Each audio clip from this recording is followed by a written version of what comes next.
Pranam, Jai Janendra. Let's start with the prayers, then we'll carry on with today's class.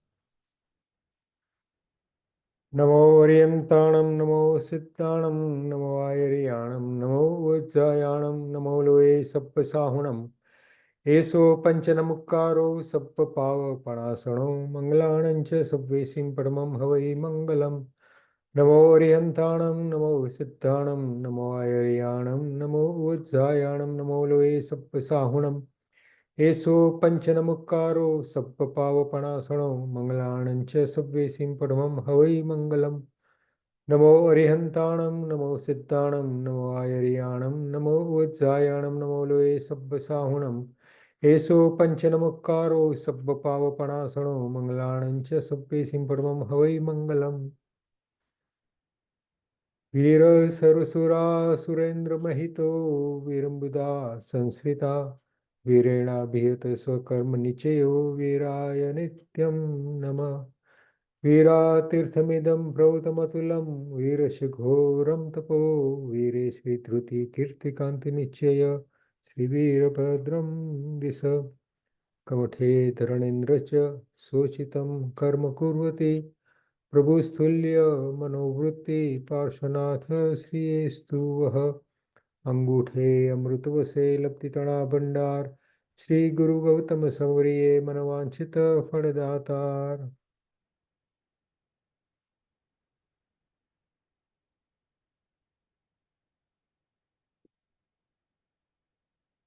We are on our second session on moksha, and I'm hoping that we will finish this Nav Tatva series of classes today. I'll be discussing the next classes with Sandeep later this week, but we will probably not have, I won't be around next week, so if Sandeep arranges a class with somebody else, then you'll all get a message. And I'll be discussing with Sandeep what are the topics we need to maybe tackle in the future, but it would be very useful if some of you can make some suggestions today of what you would like. As I've kept on saying, the subject matter of Nav Tatva is vast, and what we have done is covered some basic concepts, and I'm hoping that you all gained valuable insights into the importance of the study of Nav Tatva, and that you continue to uh, read and learn more about Nav Tatva as we go along, because this is a core subject for all Jain studies. And obviously, it is the core subject for the knowledge that is required to progress spiritually.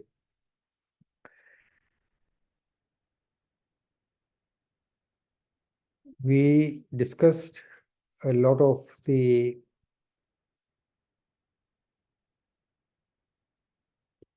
introduction to moksha as described in all the Eastern religions. And if you look deeper into it, the goal for every person following uh, Sanatan Dharma, Hinduism, Buddhist Dharma, Jain Dharma, Sikh Dharma, the ultimate goal is moksha. And to a large extent, the definition and the understanding of moksha is similar, but in terms of the detail and in terms of the path towards achieving moksha, none of the other faiths have described it in such great depth as Jain Dharma has.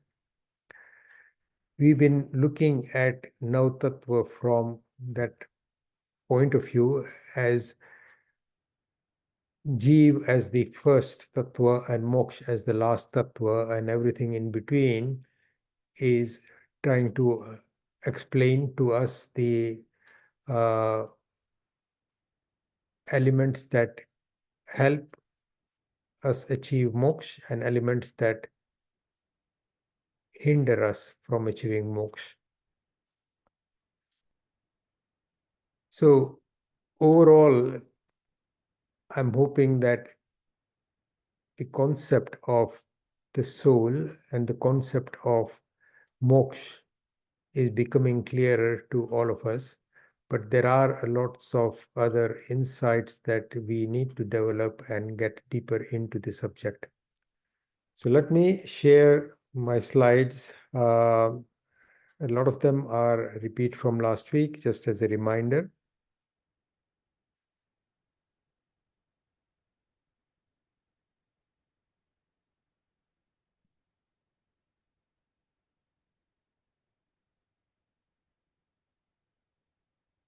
If I can make a request in today's class, when we finish the slides, I would like to leave a fair amount of time for discussion. And it would be really helpful if you can all switch on your videos at that time so that we can have a good face-to-face meeting and maybe try and answer any questions that are prominent in people's mind today.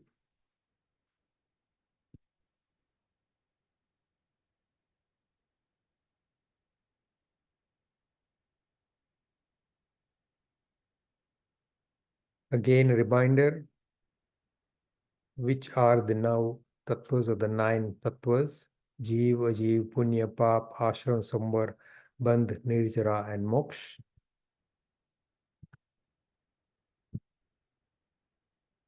What do each of these terms mean? Jeev, meaning the soul, the essence of life. Ajeev, all non-living matter, but also other elements which are non-living, like Akash, Dharmastikai, Adharmastikai, etc. Punya, good karma, results of good deeds. Pap karma, results of bad deeds. Ashrav, influx of karmas. Samvar, stoppage of karmas.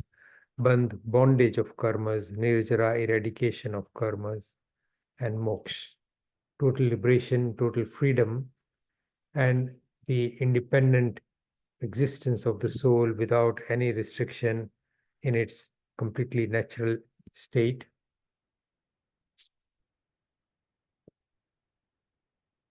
Something from Vivek Chudamani, an important text of many centuries ago. What exactly is moksha? Beyond caste, creed, family, or lineage, that which is without name and form, beyond merit and demerit, that which is beyond space, time, and sense objects. You are that, God Himself. Meditate this within yourself.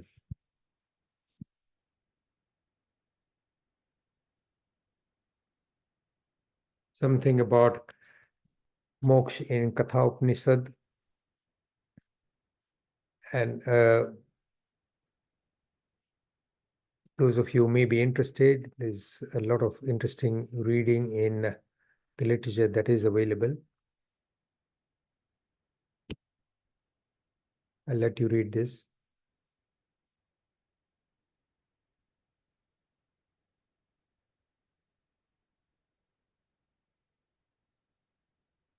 Knowledge liberates, and knowledge is freedom. And as Jainism says, Gnan is a fundamental quality of the soul, and knowing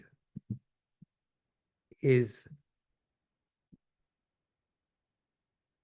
what the soul does. It just knows. It doesn't have to make an effort. That is its natural quality, natural ability, and it is not subject to any assistance from anything else. And we will go into a bit more depth about the different aspect of knowledge and how we use it in our daily life, and why what we do with knowledge, not realizing that it is a fundamental quality of the soul, how that particular behavior on our part actually is the cause of a lot of the problems that the soul suffers.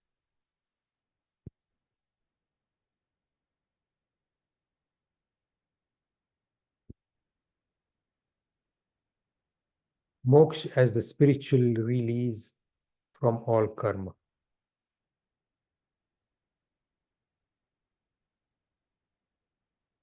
Moksha is the ultimate spiritual goal.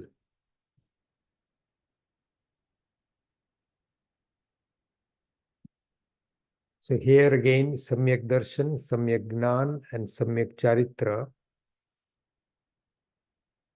right view or correct view or right, correct knowledge or right knowledge, and right conduct, correct conduct, and Samyak Tap or correct asceticism. It's generally the three jewels are described, but some texts you may find Samyak Tap as an addition.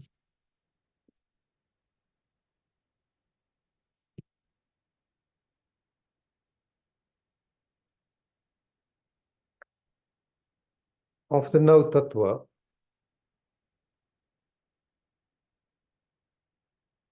Punya, Samvar, and Nirjara help the soul in its progress towards moksha. Pap, Ashrav, and Bandh hinder the soul in its progress towards moksha.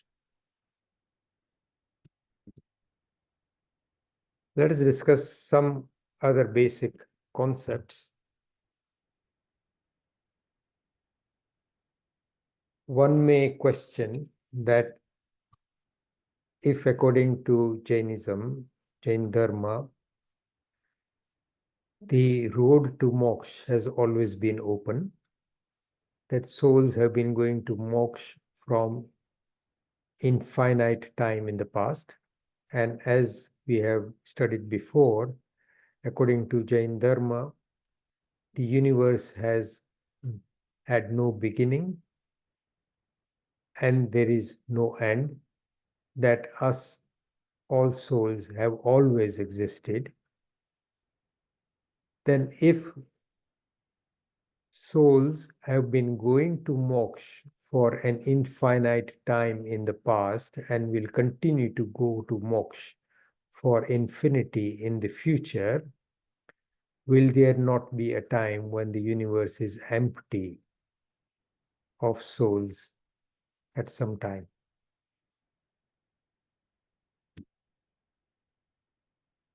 Has anybody had that question in their mind? And if people have, what have you concluded? I'm going to stop sharing here for a minute.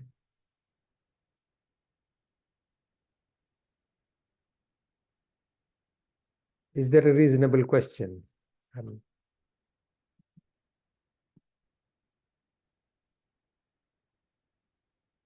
this is something that is often discussed, but and many of you have probably heard this question and know the answer. But does anybody want to volunteer an explanation or tell us what they know?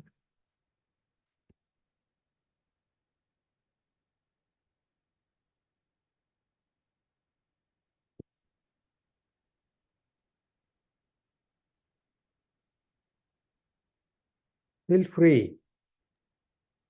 There's no wrong answer. We are discussing.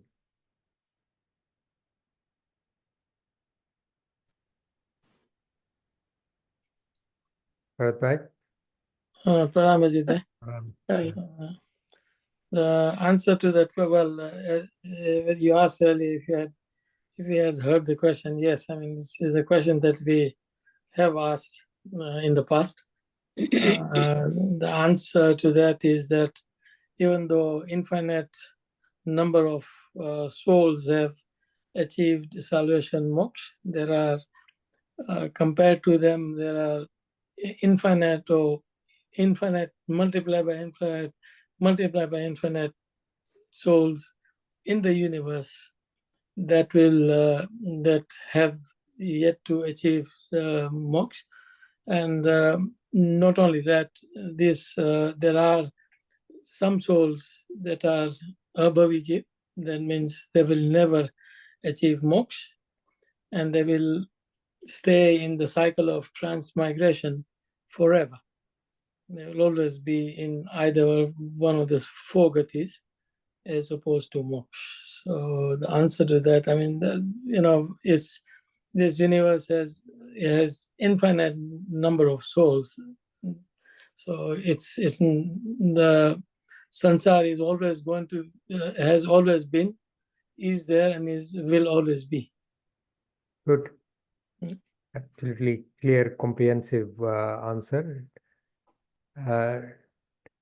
Does anybody have a follow-up comment on that? Thank you very much, Bharat. પ્રણામ. એટલે આપણે એવું જાણ્યું છે કે like 14 રાજલોકમાં like નિબોધના જીવો એટલા ઠાસીને ભર્યા છે કે એ બધા જ લાઈક આવી રીતે જીવ બને ને પછી મોક્ષે જાય તો એટલે સંસાર તો ચાલ્યા જ કરશે એમ. The number of souls in the universe is infinite, and there is a simple mathematical formula which says that if you add infinity to infinity, you still get infinity. Yes. If you subtract infinity from infinity, you're still left with infinity. Yes. So there is never going to be a time when there is a zero. Yes. So, and whenever a Kevli Bhagwant is asked this question,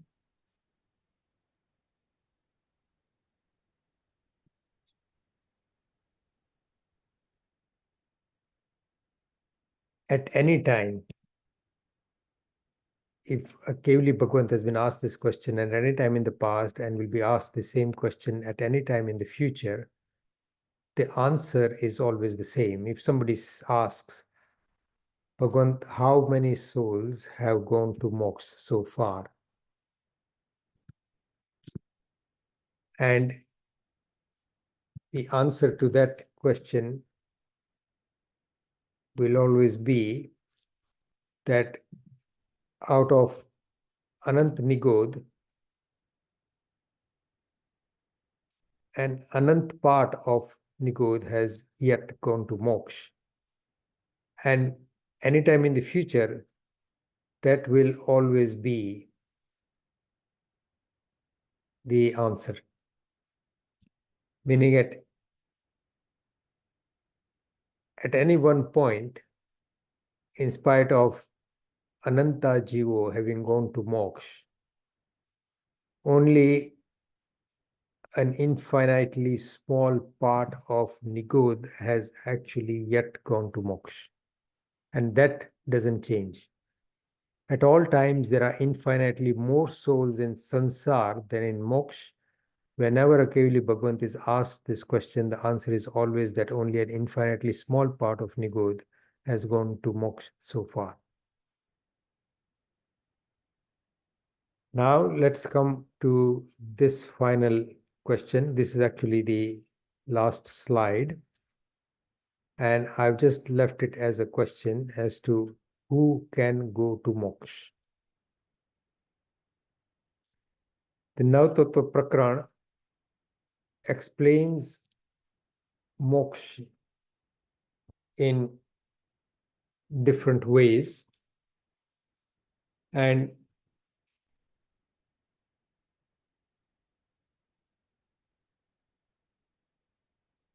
it describes the tattva of moksha in these ways.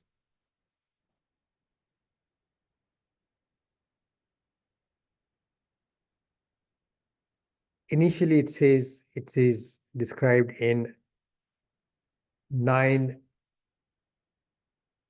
different sections. So it's called Moksha Tattvana Nav Bhed, Nav Dwarothi Vicharana. So looking at moksha from a different angle. The first one is called Satpad Prarupna. Then Dravya Praman, Kshetra Praman, Sparshna Praman, Kal Praman, Antar Praman, Bhag Praman, Bhav Praman, and Alp Bahutva. So we won't go into all of them, but Satpad Prarupana is basically stating that moksha is a reality, that moksha is true, that moksha is a fact, and that moksha exists. That means it is not something that is fictional, it is not something that is imaginary, it is not just a concept in somebody's mind, it is reality and it is a fact. Then the next level is a Dravya Praman. Dravya means Sankhyanu Praman, meaning how many. So the question that we've just asked, how many souls are in moksha?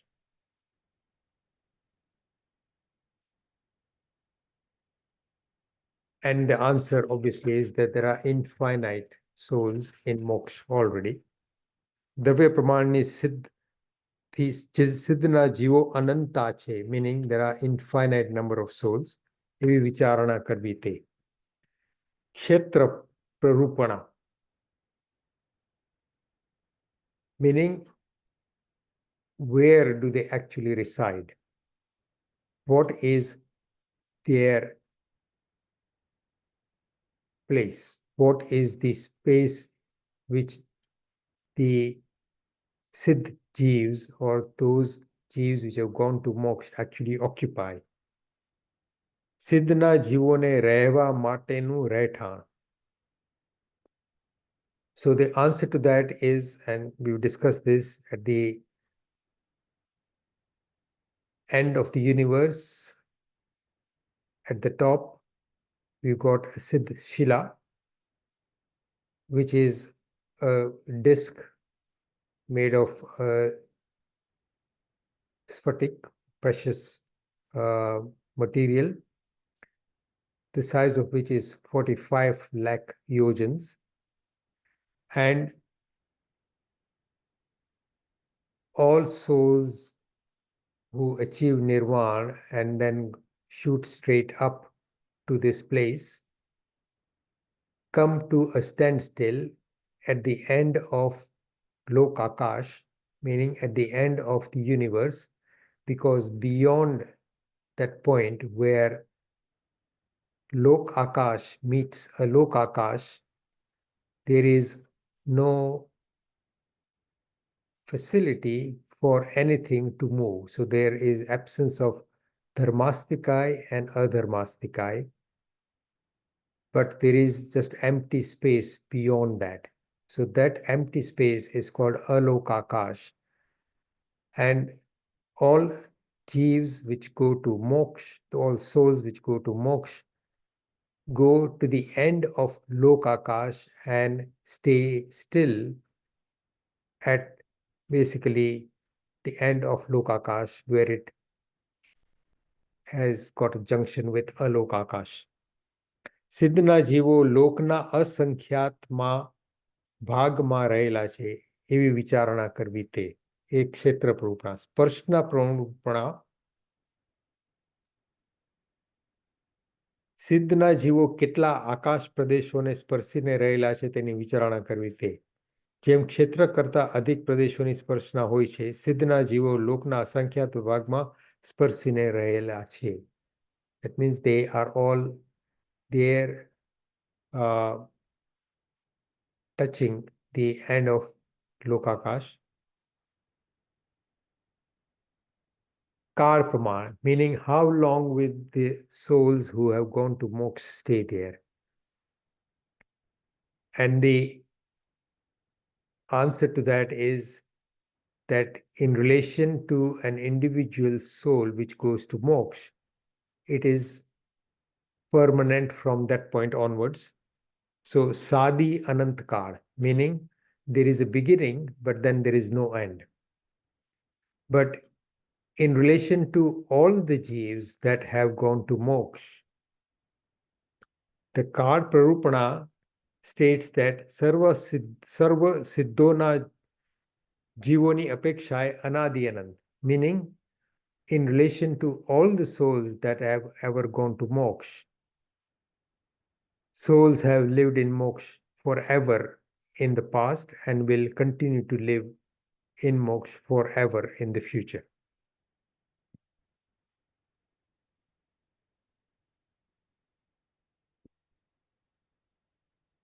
Next one is Antar Prarupana.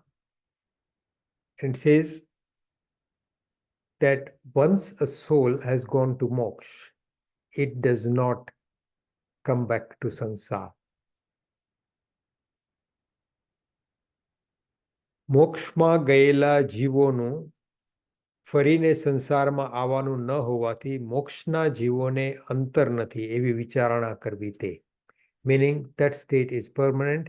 You will not, the soul in moksha will never again suffer from the pains and the difficulties of being a sansari jeev, moving from one life to another and suffering all the indignities and all the difficulties of a life in sansar. ભાગ પ્રરૂપણા સિદ્ધના જીવો કેટલામાં ભાગે છે તેની વિચારણા કરવી તે. Meaning in relation to all the souls in the universe, how many souls are in moksha? So again, the same answer that we have discussed, that the souls in moksha are an infinitely small proportion of all the souls in the universe. And that is true for all time. Sorry, that was Bhag Prarupana. And now Bhav Prarupana, સિદ્ધના જીવો પાંચ ભાવોમાંથી કયા ભાવમાં હોય છે એની વિચારણા કરવી તે. જેમ સિદ્ધના જીવોને ક્ષાયિક અને પારિણામિક ભાવ હોય છે. ક્ષાયિક ભાવમાં meaning that they are in their completely natural state without any kind of adornment, any kind of obstruction, any kind of restriction on its true nature. ક્ષાયિક ભાવમાં કેવલ જ્ઞાન. Now, we understand Keval Gnan as total knowledge, but Keval Gnan means, it also means that Keval means only knowledge. Keval Darshan hoy ane parinamic bhavma jeev tattva hoy, meaning it exists as pure life, pure energy, pure soul with all its qualities. That is Bhav Praman. And Alp Bahutva,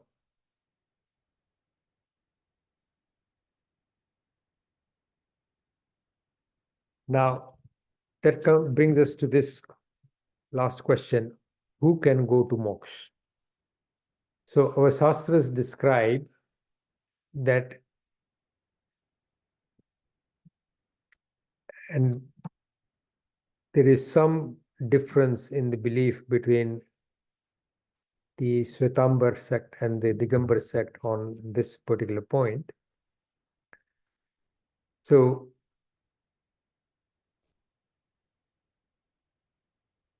the answer is that only human beings, in the life as a human being, one can go to moksha. So a Dev cannot go to moksha from that life, a Tiryansh cannot go to moksha from that life, and somebody in Narak cannot go to moksha from that life.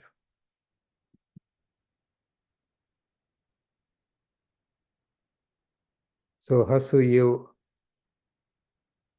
asked this question: can only humans go to moksha? You see animals listening to Bhagwan's discourse around a samvatsara. Would only sadhus or sadhvis go to moksha?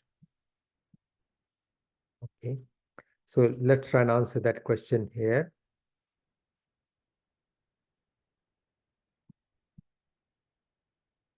So the answer to the first part of the question is yes, only Manushya, human beings, can go to moksha.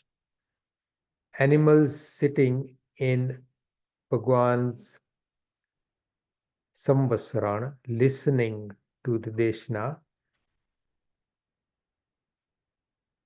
can be a trigger for their spiritual development in that particular life. And a Tiryansh, meaning a 5-sense Tiryansh, we are not talking about 1, 2, 3, 4-sense Tiryansh, meaning we are not talking about Ekindriya, Beindriya, Tendriya, and Chaurindriya. We are talking about Sangani Panchendriya, meaning a Tiryansh with a mind. They can begin their spiritual progress in that life, but for them to further achieve more progress, they would need to become a human being. And as we know, there is constant transmigration from one level to another. So at the end of that life, the Tiryansh,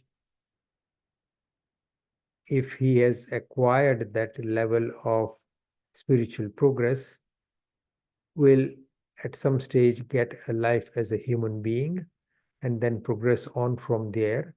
But as we have seen in a lot of the narratives that we have described, that the progress is not always smooth. There are ups and downs depending on where we are spiritually and what kind of choices we make. So Tiryanch, who has made some progress in the life as a Tiryanch, may not necessarily continue to progress. And the same is true for human beings.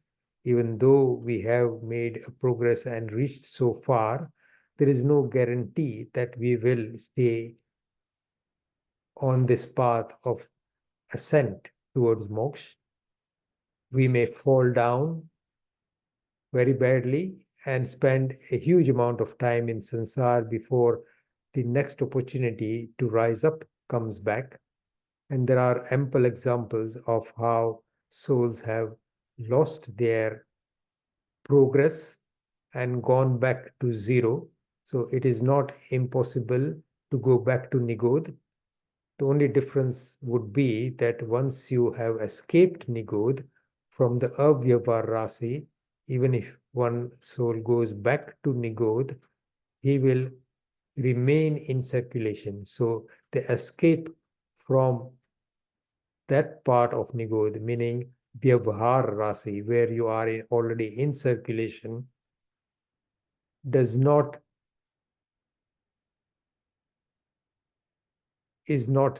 totally subject to chance, meaning that it is not subject to another soul going to moksha before you are released from that part of Nigodh. If you are in Vyavahar Rasi, having gone there after having fallen from wherever, then you are still in circulation. But it is not impossible to fall from a very high level to a very low level.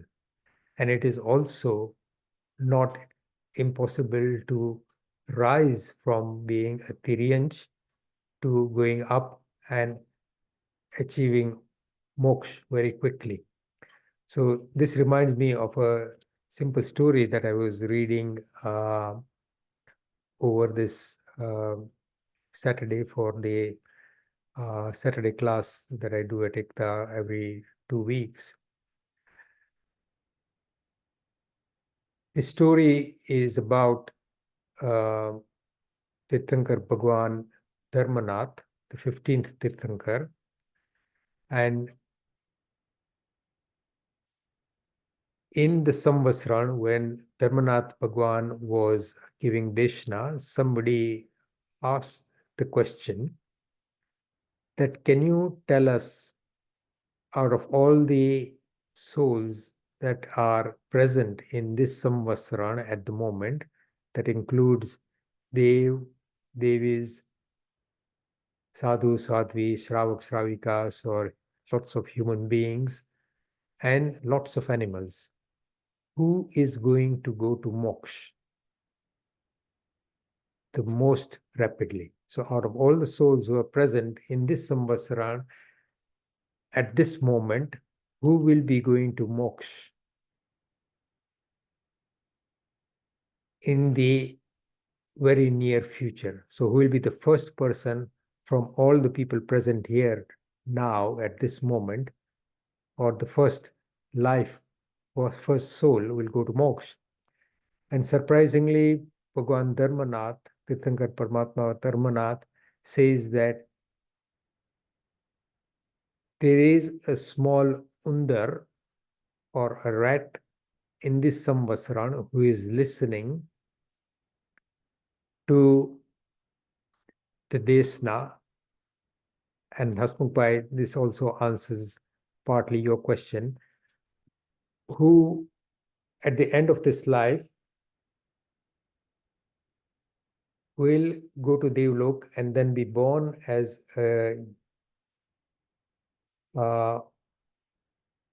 we will actually come back as a human being, and in a very short time after coming back as a human being, in that life as a human being, he will take Diksha and achieve moksha. So out of all the souls who are here, in terms of going to moksha, so I don't know exactly the time spans that were being described, but obviously that would have been within a short time span, in the same time as Bhagwan Dharmanath was going to be still in Bharat Kshetra and still traveling around, and there would have been a lot of other Kevali Bhagwants and others who would achieve Keval Gnan, but not yet go to moksha because their lifespans were longer. But this particular Undar, mouse or rat, would actually be going to moksha before anybody else. So that was the answer that was given to that particular question. So it's about the rapidity of spiritual progress that can occur. So even though we may fall, obviously, if we are lucky enough to have this kind of a contact with a Tirthankar Paramatma or a Kevali Bhagwant, and remember our past lives and then progress on from there. This particular story is actually quite nice for children as well, because the part of the story which describes what happens to him when he becomes a human being and how he ends up becoming a monk at a very young age and what happens at that time. But we'll come to that at some time in the future. We won't discuss that now.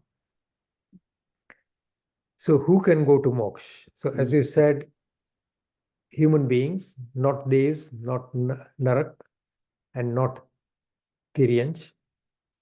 Out of human beings, can a man go to moksha? Can a woman go to moksha? And can a napunsak meaning somebody with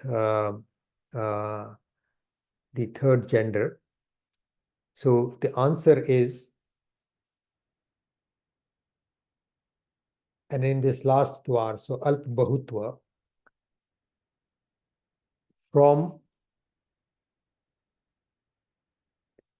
the life as a napunsak meaning the third gender, and we are talking about what is described, and I'm not sure that I'm absolutely right about this, but Bharatbhai, please correct me if I'm wrong. It says krutrim napunsak, meaning somebody who has, by virtue of some injury or surgery, become a napunsak as a result of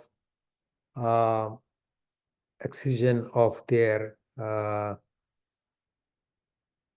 genitals or testes, then from that, in that life, as a krutrim napunsak, souls can go to moksha, depending on the spiritual progress.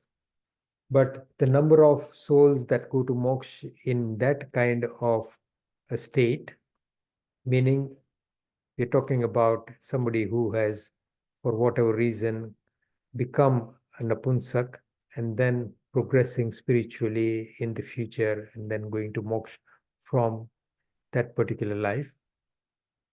So that happens the least. Then as a stree, as a female human being, souls can go to moksha. That happens often, but the most souls who go to moksha from the human life are in the male gender. So from all genders, male gender, female gender, and napunsak gender, so all human beings can go to moksha.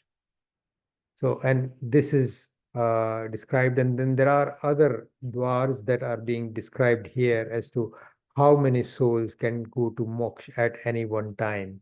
What is the distance in time between one soul going to moksha and the next soul going to moksha? And those things are described as the minimum time that that between two souls going to moksha is such, and the maximum time that two souls go to moksha from anywhere in the universe. So all those things are described, and it goes into a lot of other details. We won't sort of discuss that in great detail, but if you are interested, let me see if I can find that reference for you.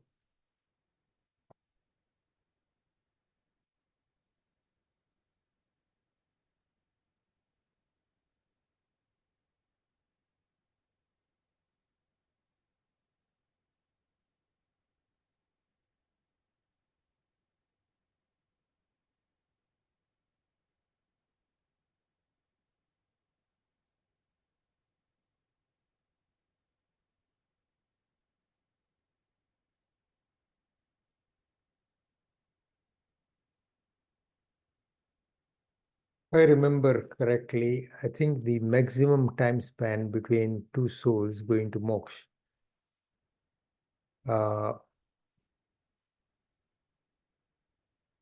can be about 6 months. That's my recollection. I can't actually find the actual reference at the moment. And a lot of souls, there is also a number that if how many souls can go to moksha together in the same samay, meaning samay is the smallest indivisible element of time, is a samay. And at any one samay, or how many souls together can go to moksha, and I think that is about 108. But the minimum time span between two jeeves going to moksha can be a samay, and as many jeeves can go to moksha at the same time, samay. And examples of when this has happened are also given in our sastras. So the question of who can go to moksha, we've covered that. Now I'm going to stop sharing the slides now.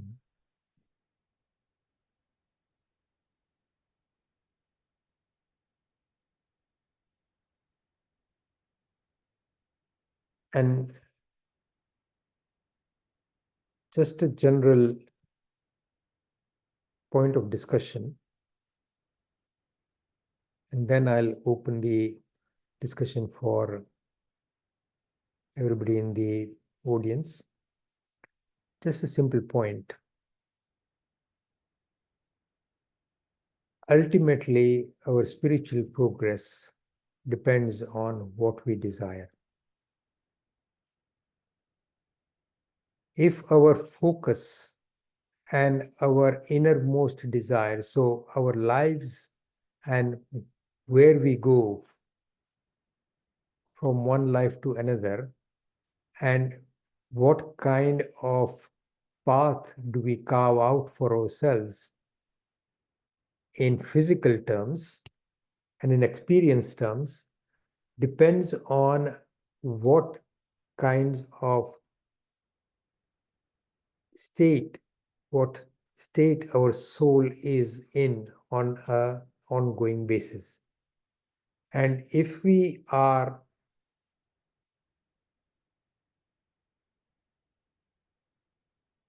constantly focused on everything that is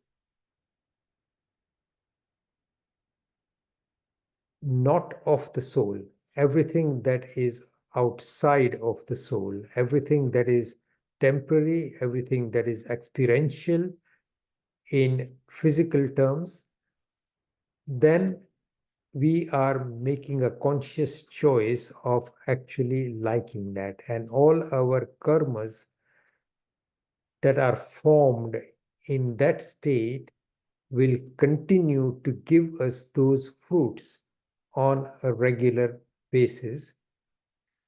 So the path towards moksha is basically beginning to recognize who we are and then staying within that recognition, meaning that I am the soul and everything else that is not of me is not important to me. So being conscious of not choosing all that is extraneous to the soul. And when the soul begins to climb up spiritually, those are some of the first concepts and inner changes that occur in the soul. And without those inner changes, the soul's progress will always be like this, up and down from life after life. Because in good moments, if we have acquired, in our generous moments, we are doing good and we've acquired good karmas, we've acquired a lot of punya, we end up in a life that leads us to enjoy the fruits of that punya. But in the life where we actually acquired that punya, we have not made any effort to recognize our true self and progressed on from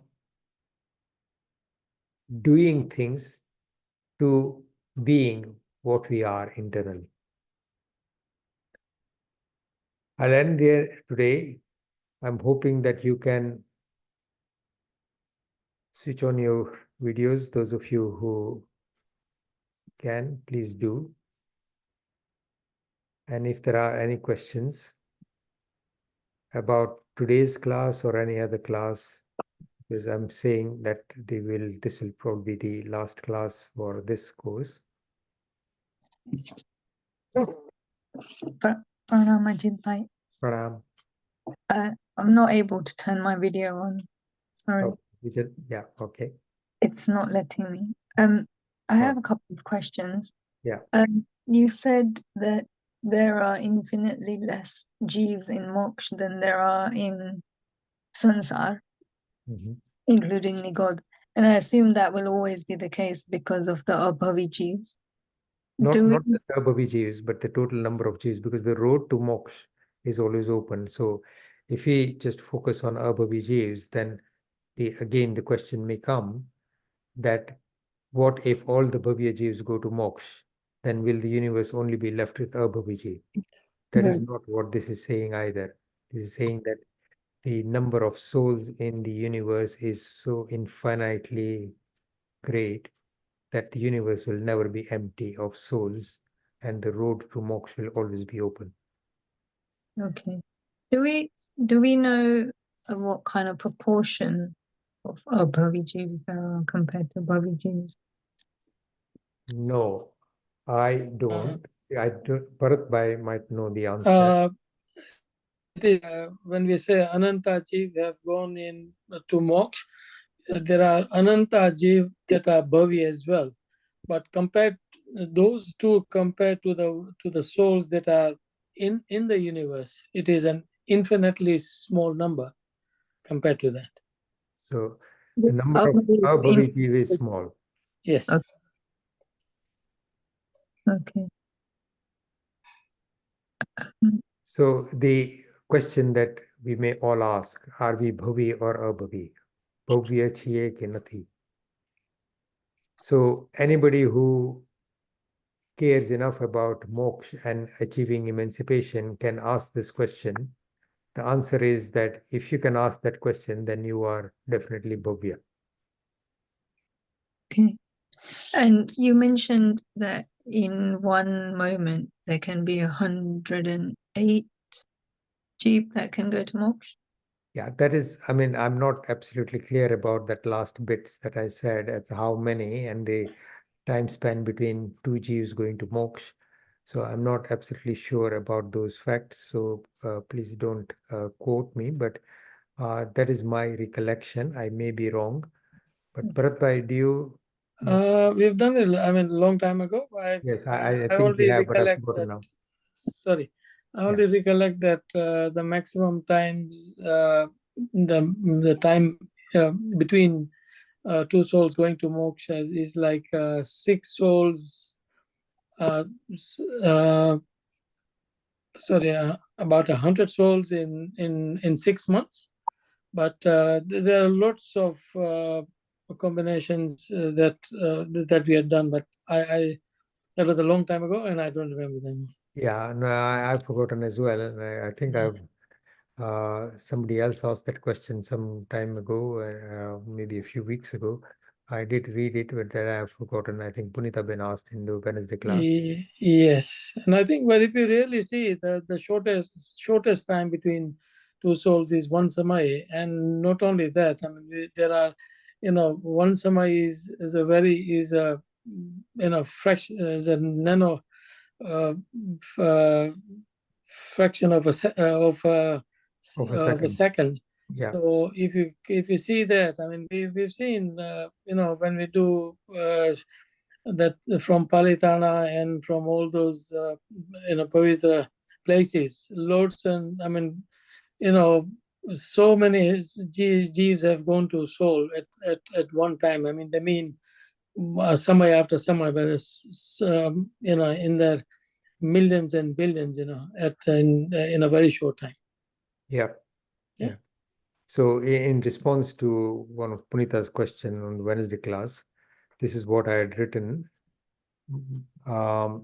She was questioning what does Jaganya and Utkrusht mean. So in reference to this question, and she quoted something from, there's a Nav Tatva Prakarana. So there is something.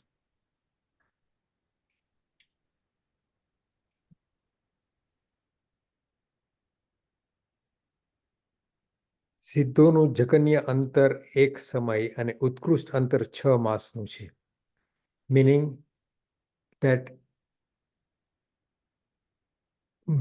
at a minimum, one soul can go to moksha every samay. Meaning the time difference between one soul going to moksha and the next soul going to moksha at a minimum can be just one samay. And as a maximum, સિદ્ધોનું જગન્ય અંતર એક સમયનું અને ઉત્કૃષ્ટ અંતર 6 માસનું છે. So there may be a maximum time span of 6 months between two souls going to moksha in the universe. So that is the maximum. So the other way of understanding this is that from the universe, every 6 months, at a minimum, there is always one soul going to moksha. So somewhere in the universe, every 6 months, a soul would have gone to moksha at a minimum. But there may be times when many souls have gone to moksha in one samay, but also every soul going to moksha in one samay. So within a second, which is there are, I don't know how many samays in 1 second, but it's an infinitely large number. A lot of souls can have gone to moksha.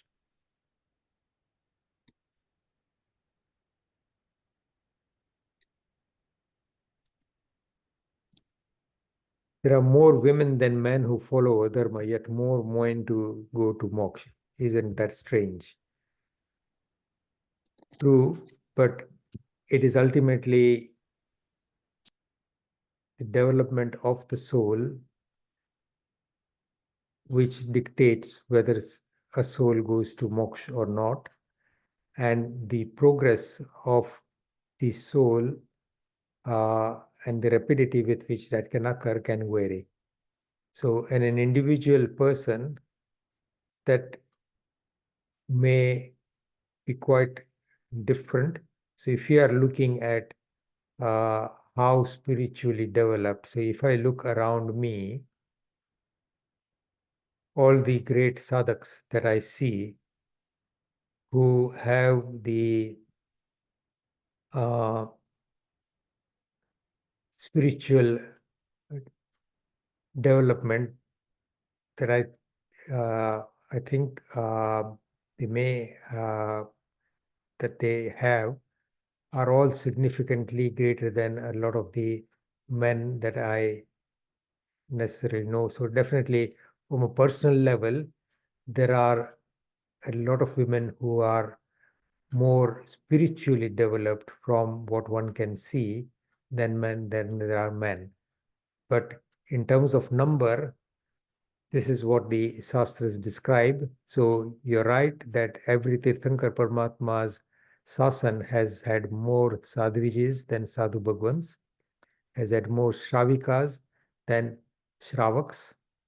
So the number following the dharma has always been greater in the female gender, but that is a fact, Hasmukh. There is no sort of other explanation to that.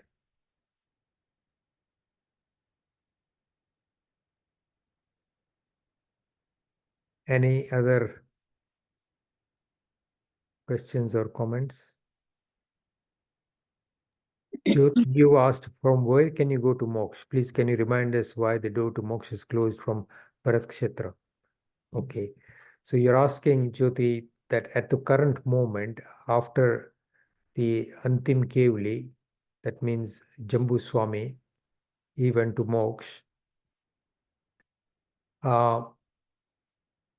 This Bharat Kshetra has gone into a time cycle where the times are not conducive to further spiritual progress.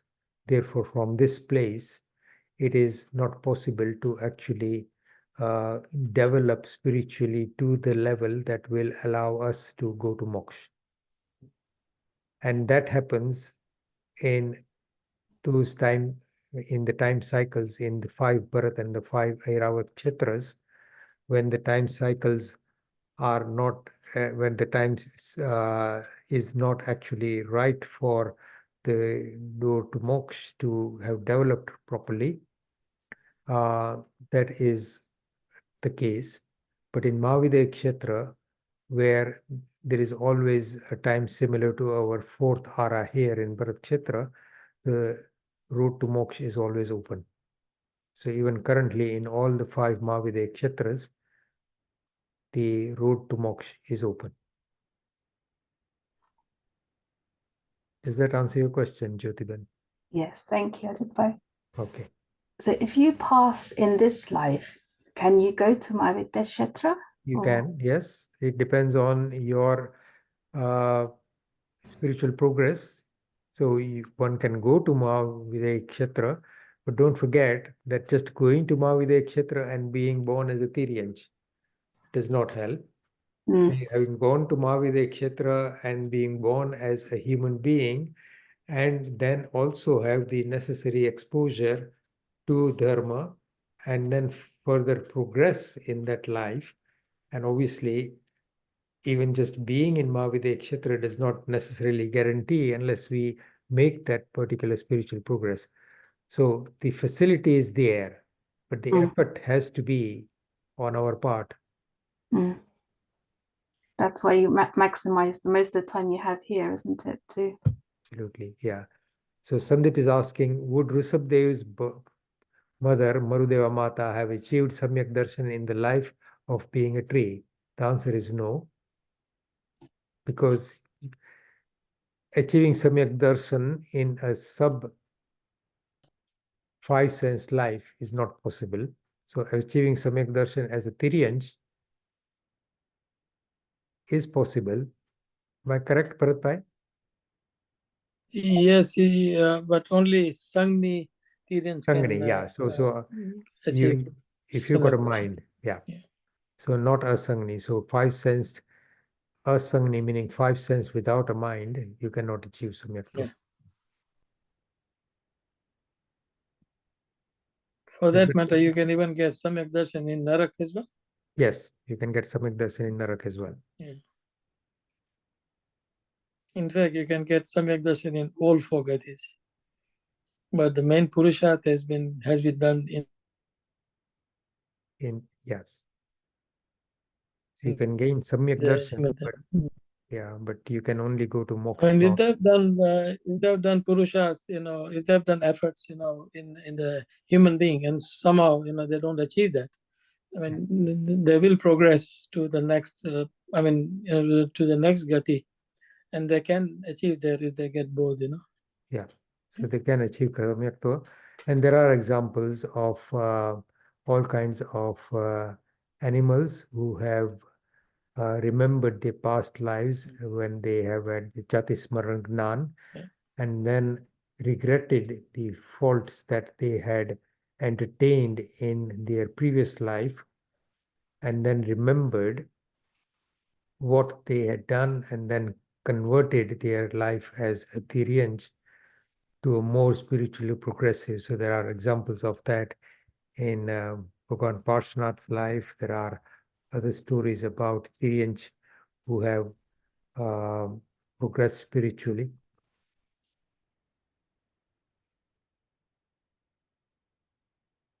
Okay, Bijal is saying Jeev Vichar as the next topic.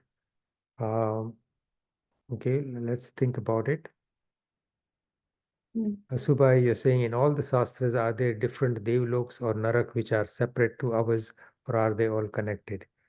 The answer is that there are Devloks which are separate and Naraks which are separate, and there are many different types of Devloks.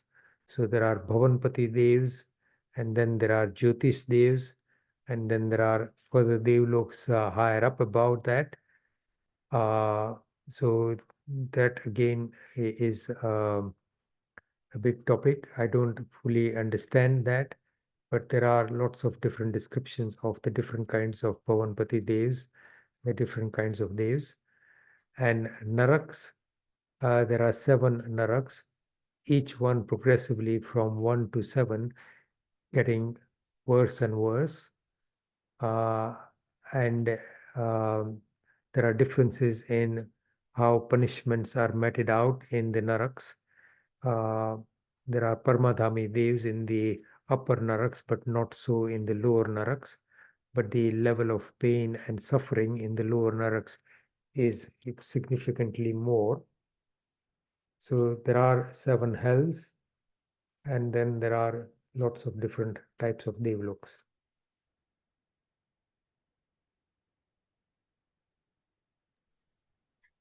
પ્રણામ અજીતભાઈ, આપણે જે ઓલી ઉંદરની વાત કરી ને એ આપણે હમણાં શ્રી પદ્મબોધિ વિજયજી મહારાજ સાહેબ શ્રી કુવલન માલા ગ્રંથમાં એક્સપ્લેન કર્યું. હમણાં 3-4 દિવસથી ઈ જ એક્સપ્લેન સ્ટોરી કરી કે મૂષકનો પાસ્ટ ભવ શું હતો, પ્રેઝન્ટ ભવ ને પછી શું થશે નેક્સ્ટ ભવમાં. બહુ જ સરસ એક્સપ્લેન કર્યું છે એમાં. કોને કુવલય માલા હમણાં ચાલે છે ને આપણે ઓશવાલની એમાં આવે છે આપણા લેક્ચર સવારના. અચ્છા, જયેશભાઈ કરે છે. હા, બહુ જ સુંદર એમણે વર્ણન કર્યું છે. હમણાં જ ગઈકાલે જ એની સ્ટોરી અને હવે આગળ ચાલે છે સ્ટોરી. અચ્છા, આજે બુધવારે સવારના ક્લાસમાં ના, રોજ આવે છે ને લેક્ચર્સ, ગુરુ મહારાજના લેક્ચર્સ. ઓ, ગુરુ મહારાજના લેક્ચર, સોરી. હા, ઓકે હા, ઓકે. એમાં આ સ્ટોરી છે ઉંદરની. હા હા, એટલે જયેશભાઈ અહીંયાથી આપણે ફોરવર્ડ કરે છે લેક્ચર્સ. હા હા, હા, બહુ ઓકે સરસ એક્સપ્લેન કરી છે એમાં. Okay 3-4 okay. લેક્ચરમાં ઉંદર વિશે જ ખાસ વાત કરી છે. હા, ધર્મનાથ ભગવાનના શાસનની એની વાત કરે છે. હા હા હા, હા, ઓકે ઓકે. એ તો આ કુવલન માલ એને જ લગતું છે ને, હવે આગળ શું થાય છે એ ઉંદરનું બધું બહુ સરસ કર્યું છે એમાં. Okay okay. તો જેને પોસિબલ હોય તો તમને એ રેફરન્સ પર્ટિક્યુલર જો યાદ હોય તો ગ્રુપમાં મોકલજો. ગુજરાતીમાં હશે તો સાંભળશે બધા. હા, એટલે ગુજરાતીમાં જ આવે છે રેકોર્ડિંગ્સ. હા, ઓકે. આઈ કેન સેન્ડ, મોકલાવીશ. હા, એટલે રોજ સવારે જયેશભાઈ ફોરવર્ડ કરે છે. યસ. હા, વેરી નાઇસ. ક્યાં મહારાજ સાહેબ? પૂજ્ય શ્રી પદ્મબોધિ વિજયજી મહારાજ સાહેબ. Okay, good. એટલે બહુ જ સુંદર વર્ણન છે. એટલે મૂષકને એને શું થયું હતું લાઈક પાસ્ટ ભવમાં, કેમ એ મૂષક બન્યો આ ભવમાં, અને હવે આવતો ભવમાં એ કેવી રીતે જશે મોક્ષે. બહુ સરસ કીધું છે. હા હા, બરાબર છે. મોકલાવીશું. હા, ગુડ. સંદીપભાઈને મોકલાવી દેજો તો પછી એ બધાને ફોરવર્ડ કરી દેશે, કારણ કે આ ગ્રુપ્સમાં મને લાગે છે we can't send messages. Okay, હા, okay, thank you. Okay, good. ચાલો હવે પૂરું કરશું આજે.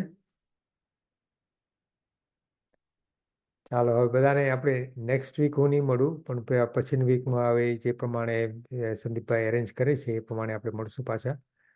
પણ કાંઈ પણ સજેશન્સ હોય તો please forward them to Sandeepbhai or to me. તમારા બધા પાસે મારો મોબાઈલ નંબર તો છે એટલે વોટ્સએપમાં મેસેજ મોકલાવી દેજો. ચાલો, હોપફુલી આ કોર્સની અંદર બધાને મજા આવી હશે અને ઘણું સમજવા મળ્યું હશે. અને I am hoping that you all progress spiritually અને બધા મહેનત કરતા રહે. ચીનાજ્ઞા વિરુદ્ધ કંઈ પણ બોલ્યું હો તે સભી મનુષ્ય કાય કરે તસ્મિચ્છામિ વિકૃતમ. If I've said anything that is against the teachings of our Tankar Paramatmas, our Dharma, our Guru Bhagwans, I ask for forgiveness. Sarvamangalamangalyam Sarvakalyan Karanam Pradhanam Sarvadharmanam Jainam Jayati Sahasranam. Thank you, Ajitbhai. Pranam Ajitbhai. Thank you. Thank you. Everybody. Thank you. Thank you, Shilaben. Thank you, Pranam. Ajitbhai. Thank you, Badane. Thank you to our Zoom team. Thank you to our Zoom team who Yes.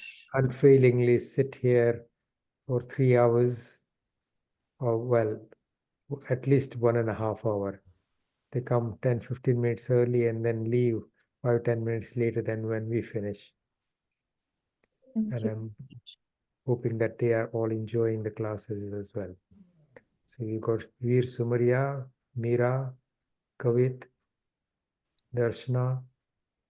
Thank you all very much. Thank you. Thank you. Thank you, Ajitbhai. બસ સાથે મળે છે. જય જિનેન્દ્ર. જય જિનેન્દ્ર બધાને.